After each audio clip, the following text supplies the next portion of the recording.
நீ வா அப்படின்னு சொன்னேன், உங்கள் அந்த ஹாஸ்பிட்டல் அட்ரஸ் கொடுங்க அப்படின்னு சொல்லிட்டு. மாமா அதுதான் கல்யாண பத்திரிகையிலேயே போட்டிருக்கேன், என்ன மாமா தெரியாத மாதிரி கேட்குறீங்க அப்படிங்கிறாப்புல.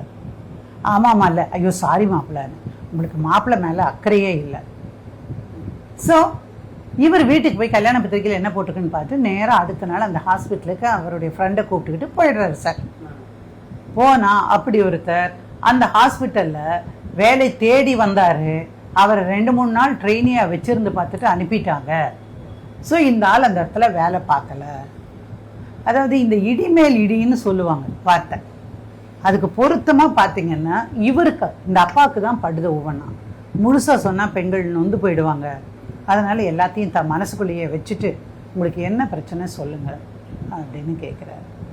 இல்லை கொஞ்சம் நெருக்கடியாக இருக்குது பிரச்சனை, அண்ணன் எங்கேயோ போய் ஏமாந்து கடனை வாங்கி தொலைச்சிட்டான், அவன் கடனை கட்டலைன்னா அவன் தற்கொலை பண்ணி சாவேன்னு சொல்கிறான்.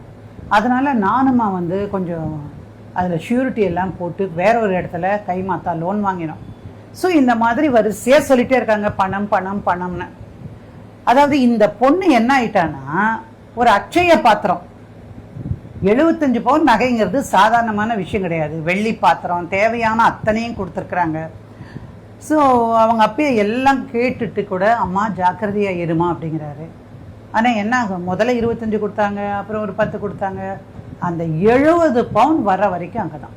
இதுக்கு நடுவில் என்னென்னா குழந்தை பேத்துக்கு அம்மா வீட்டுக்கு வராங்க. இந்த பொண்ணு இந்த மாதிரி சீமந்தம் பண்ணணும், 9வது மாதத்தில் மாப்பிள்ளை வீட்டில் தான் பண்ணணும்னு கேட்குறாங்க. அவங்க எங்களுக்கெல்லாம் பண்ணுறதுக்கே வழக்கம் இல்லை அப்படிங்கிறாங்க.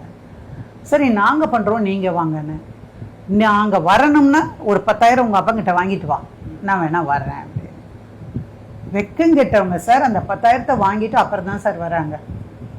அதுக்கப்புறம் குழந்தை பிறகுது, அழகான பெண் குழந்தை, ரொம்ப சந்தோஷப்படுறாங்க. ஆனால் இவ மட்டும் நினைக்கிறா என்ன மாதிரி இந்த குழந்தையும் யாராவது ஒரு கொடுங்கோலங்கிட்ட போய் மாட்டிட்டு முடிக்க போகுதோ என்னமோ அப்படின்னு. ஸோ குழந்தையை எடுத்துகிட்டு ஒரு 5 மாதம் கழித்து வீட்டுக்கு வரா. வீட்டுக்கு வந்தபோது அந்த அம்மா கிட்ட ஒரு பெரிய எதிர்பார்ப்போ சந்தோஷமோ எதுவுமே இல்லை மாமியார்கிட்ட. இவனா இப்போ இந்த குழந்தையிலேருந்து அழுதாங்க, நான் அன்னைக்கே உன்னை அபார்ட் பண்ண சொன்னல, நீ ஏன் பண்ணலை? ஏங்க அப்படி சொல்கிறீங்க, நான் எவ்வளோ சந்தோஷப்பட்டேன் குழந்தைய பார்த்தோன்னே. நீங்கள் பார்த்தா நல்லா தான் இருக்கிறா குழந்தை, உன்னை மாதிரி நல்லா தான் இருக்கிறா, ஆனால் எதுக்கு நமக்கு இப்போ குழந்தை? எனக்கு தான் எவ்வளோ பிக்கல் பிடுங்கல் இருக்குதுன்னு தெரியும்ல, உங்கள் வீட்லேயும் ஒன்றுமே சப்போர்ட் பண்ண மாட்டேங்கிறாங்க, அதனால் அப்படின்னு சொல்கிறாரு.